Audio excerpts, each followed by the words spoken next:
तो हाय साथियों, मेरा एग्ज़ाम हो गया सीरियल का और मैं उसके रिगार्डिंग यहाँ पे कुछ बातें हैं जो आपसे शेयर करना चाहता हूँ। जैसे कि मैंने क्या अटेम्प्ट करा है और जिनका भी एग्ज़ाम अभी नहीं हुआ है, आने वाले कुछ दिनों में हो सकता है, आने वाले 17, 18, 19 को जब भी है आपका एग्ज़ाम, जिस भी शिफ्ट में है, क्या-क्या मिस्टेक्स को अवॉइड करना है, किन बातों पे ध्यान रखना है, किस तरीके से क्वेश्चंस आ रहे हैं, उन सब के बारे में बात करेंगे। ये क्वेश्चन रिवील करना तो बिल्कुल प्रोहिबिट है, तो क्वेश्चन रिवील तो नहीं किया जा सकता, लेकिन क्वेश्चन के किस तरीके के लेवल हैं, पैटर्न कैसा है, किस तरीके से जीएस, रीजनिंग, मैथमेटिक्स और इंग्लिश के सेक्शन में क्वेश्चंस आ रहे हैं, उन सब के बारे में हम लोग बात करते हैं। तो देखिए साथियों, मेरा एग्जाम आज था 16 को यानी कि थर्ड शिफ्ट था हमारा 4 बजे से 5 बजे के बीच।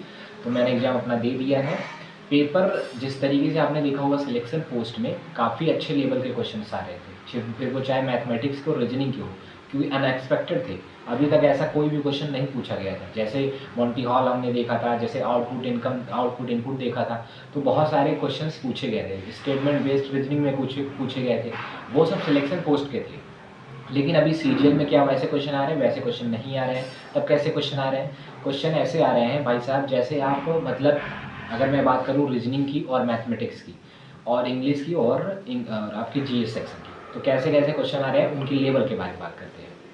तो देखिए, आप रीजनिंग पे तो सिंपल है, लगभग सब कर सकते हैं रीजनिंग को, बहुत ज़्यादा हाई फाई क्वेश्चंस नहीं आ रहे हैं। एक दो स्टेटमेंट क्वेश्चंस आ रहे हैं जिन पे थोड़ा सा ध्यान देने की बात है, तो किस तरीके से उन पे हम ध्यान दे लेंगे तो वो अपना बना लेंगे। तो रीजनिंग में आप सारे के सारे क्वेश्चन डुएबल हैं, सब लगभग अप्रॉक्सीमेटली मुझे लगता है सारे के सारे लोग कर लेते हैं, 25 के क्वेश्चन 25। और टाइम भी ऐसा नहीं कि बहुत ज़्यादा आपको लगने वाला है, टाइम भी एम्पल अमाउंट में आपको मिल जाता है, तो फिर वो आपका हो जाता है रीजनिंग। अब बात करते हैं मैथमेटिक्स पे। तो मैथमेटिक्स में क्या होता है साथियों, कि मैथमेटिक्स में एक क्वेश्चन या दो क्वेश्चन ऐसे हैं जो थोड़े से ट्रिकी हैं या फिर कह लीजिए थोड़े से कैलकुलेटिव हैं। बाकी ऐसे क्वेश्चंस आ रहे हैं जो आपकी फार्मूला बेस पे हैं, जो आपके कॉन्सेप्ट पे बेस्ड हैं, तो वो आसानी से आप उनको कर ले जाएंगे, बहुत कम समय में भी उनको कर ले जाएंगे। बस आपको रिवीजन करके जाना है, फार्मूला करके जाना है। और एडवांस और अर्थमेटिक की बात करते हो, एडवांस पोर्शन ज़्यादा आ रहा है। मैं आपको बताना चाहूँगा 70% तो कह लीजिए आप 15 क्वेश्चन लगभग एडवांस से आ रहे हैं और फिर 10 क्वेश्चन लगभग आपके अर्थमेटिक से आ रहे हैं। तो एडवांस के जो वेटेज है काफ़ी ज़्यादा है, अच्छे हैं, बड़े हैं। लेकिन हाँ, ऐसे हैं लेवल थोड़े से बहुत ज़्यादा हाई फाई नहीं है, तो मतलब डुएबल है मैथमेटिक्स की। अब बात करता हूँ मैं आपकी जीएस की और इंग्लिश की। तो साथियों, इंग्लिश में क्या है ना, कि अगर मैं पैसेज को छोड़ दूँ, जैसे पैसेज के 5 क्वेश्चन आते हैं और पैसेज थोड़ा सा मेरे शिफ्ट में तो ऐसा था कि भाई थोड़ा सा वो जो टर्म्स थे, उसके लैंग्वेज जो थी पैसेज की, वो काफ़ी अच्छे पैसेज थे। यानी कि कह लीजिए उसके जो वकैब थे, काफ़ी अच्छे वकैब डाले गए थे, तो वो समझ में थोड़ा सा कम ही आ रहा था। जैसे हम इकॉनमी के जो पैसेज पढ़ते हैं ना, उस तरीके के कुछ, या फिर टेक्नोलॉजी के जो पैसेज पढ़ते हैं कुछ उस तरीके से आ रहे थे। सिंपल पैसेज नहीं कि कोई भी कर ले, ठीक है। तो पैसेज पे थोड़ा सा आप ध्यान दीजिएगा और क्वेश्चन उसके अच्छे आ रहे हैं, ऐसा नहीं कि सब आप कर लोगे। तो पैसेज पे टाइम भी लगेगा, तो उस पर आप टाइम बताइएगा। और बाकी जो 20 क्वेश्चन है, अगर मैं 5 को निकाल दूँ 20 क्वेश्चन में, तो 20 क्वेश्चन में ग्रामर के भी बहुत ईजी आ रहे हैं। आपके PQRS भी दो क्वेश्चन आएंगे, वो भी थोड़े से ठीक ठाक है, मतलब कर लोगे आप। तो इस तरीके से आप देखोगे कि सारे क्वेश्चन आपके हो जाएंगे। बस वही आपको टाइम बचाना है, और टाइमिंग आप बहुत ज़्यादा वेस्ट मत करिएगा रीडिंग कंप्रेंशन में। तो आपको जो पैसेज है उसमें बहुत ज़्यादा टाइम मत वेस्ट करिएगा, उसको बचा लीजिएगा। अगर होता है तो भी सही, नहीं होता तो भी सही। नहीं होता तो एक आध दो क्वेश्चन आप देख लीजिएगा, वो कैसे भी करके वहाँ पे मार दीजिएगा, बाकी 2-3 छोड़ दीजिएगा। इस तरीके से आप कर सकते हो।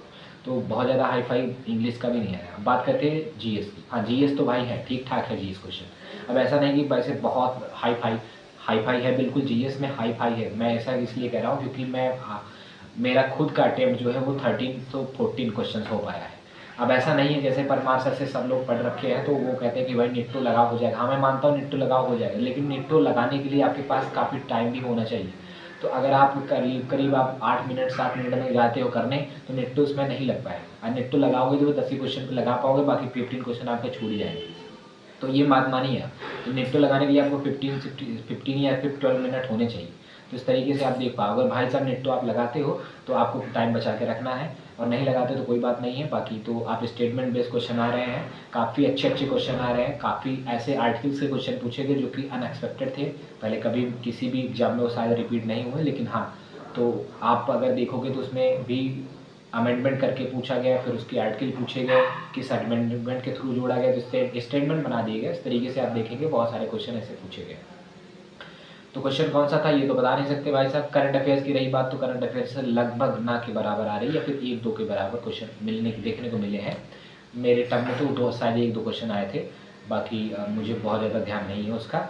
इस तरीके से क्वेश्चन आए। अब मैं आपको बताना चाहूँ अगर क्या क्या मिस्टेक्स आपको अवॉइड करनी है। तो जैसे अगर आप जिस पैटर्न पे अब तक आपने मॉक दिया है, जो भी पैटर्न आप फॉलो करते रहे हैं, उन पे थोड़ा ध्यान देने वाली बात है। क्योंकि आप जैसे बहुत सारे लोग होते हैं कि वो पहले जीएस फॉलो करते हैं, जीएस सेक्शन को करते हैं, फिर वो इंग्लिश करते हैं, फिर मैथमेटिक्स पे रीजनिंग, तो सबका अपना अपना अलग अलग होता है। तो मैं यहाँ भी ये कहना चाहूँगा क्योंकि मैथ के क्वेश्चन और रीजनिंग के क्वेश्चन सारे के सारे डुएबल हैं, तो आप प्रेफर करिएगा कि सबसे पहले रीजनिंग या मैथमेटिक्स कर लें।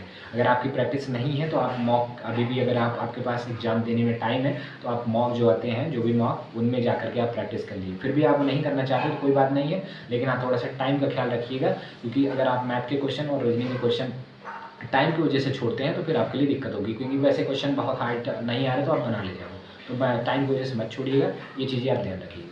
बाकी जो भी आपने अब तक पढ़ा है फार्मूला वगैरह मैथमेटिक्स के, वो सब एडवांस लेवल के, आप सारे चीज़ों को रिवाइज करते रहिए। आपने सिली मिस्टेक्स कॉपी जो बनाए रखी है, 60 नोट्स के लिए जो आपने कॉपी बना रखी है, उन सबको आप रिवाइज करके जाइए। बाकी जीएस के लिए तो भाई साहब आप जो भी अब तक पढ़ा है सब कुछ रिवाइज करके जाइए। बाकी बहुत ज़्यादा पढ़ने के चक्कर में मत आइए, क्योंकि ये बहुत ज़्यादा जब पढ़ेंगे तो आप हेक्टिक होंगे, और हेक्टिक होकर नर्वस होगी, आपको एंजाइटी होगी, और इससे आपका पेपर ख़राब होगा।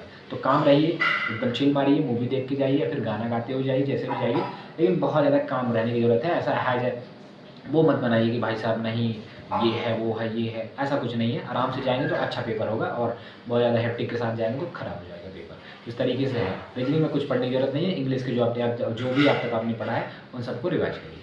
तो यही था पूरे पेपर का। अब रही बात मैंने क्या अटेम्प्ट करे हैं, मैंने क्या लिया है और किस तरीके से कितना सेफ स्कोर हो सकता है। तो देखिए साथियों, जो भी कटऑफ बनेगा वो कटऑफ बनेगा 2 बेसिस पे, एक तो इंग्लिश का और एक आपका जीएस का। क्योंकि मैथमेटिक्स और रीजनिंग में सबका लगभग 1-2 क्वेश्चन गलत होगा, सबका सिली मिस्टेक्स होगा, तो सबका उतना ही होगा, लेकिन करेंगे सब 25 में 25। तो इस तरीके से आप देखोगे जो जीएस का वेटेज है, जो भी जीएस खींच ले जाएगा वो मतलब अच्छा खासा मार्क्स ले आएगा और अच्छे उसके रैंक भी आने के चांसेस रहेंगे। हालांकि रैंक तो मैटर नहीं करेगी, क्योंकि आपको क्वालिफाई नहीं नेचर ही है, तो फिर वो बहुत ज़्यादा मैटर नहीं करती है। लेकिन फिलहाल आपको एक बूस्ट मिलेगी अपने अंदर से, एक मोटिवेशन मिलेगा, भाई साहब नहीं मैंने प्री में इतना स्कोर करा, इतना स्कोर किया, जो भी है तो ठीक है। तो मेरे 85 अटेम्प्ट लिए थे मैंने, 15 क्वेश्चन लगभग मैं अगर बात करूँ तो 1 क्वेश्चन इंग्लिश में छोड़ दिया था और 1 क्वेश्चन मैथमेटिक्स में छोड़ दिया था, 2 क्वेश्चन ऐसे छोड़ दिए। और रही बात 13 क्वेश्चन अप्रॉक्सीमेटली 13 to 14 क्वेश्चन आपने कह लो, 14 तो नहीं, हालांकि मैंने 2-3 एक्स्ट्रा मार दिए थे, लगा दिए थे जीएस में। तो 10 या 12 क्वेश्चन ऐसे थे जो मैंने जीएस में छोड़े हैं। तो कुल मिला के 85, 86 मैंने 87 तक अटेम्प्ट करा है। क्योंकि लास्ट में देखो टीसीएस वाले पैटर्न में क्या होता था कि लास्ट में वो देते थे कितना आपने किस किस सेक्शन में अटेम्प्ट करा है, लेकिन इसमें ऐसा कुछ नहीं है। तो इसमें वो देते नहीं हैं, वो डायरेक्ट थैंक यू दे देते हैं। तो मैंने लास्ट में देख भी नहीं पाया, क्योंकि मैं सोचा था लास्ट में गिनूँ, लास्ट में क्या गिनूँ, फालतू में टाइम वेस्ट होगा, लास्ट में देख लूँगा, तो वो देख पाया नहीं, क्योंकि उन्होंने शो ही नहीं किया। तो इस तरीके से लगभग 80 से 85 एबव ही है, 85, 6, 7 है, ऐसा कुछ है। तो इस तरीके से मेरे अटेम्प्ट रहे हैं। देखते हैं भाई साहब आंसर की आने के बाद पता चलेगा क्या मार्क्स आया है और किस तरीके से है। तो बाकी मिलते रहेंगे आपसे और जुड़े रहिएगा। बाकी मिलेंगे नेक्स्ट वीडियो में। Thank you.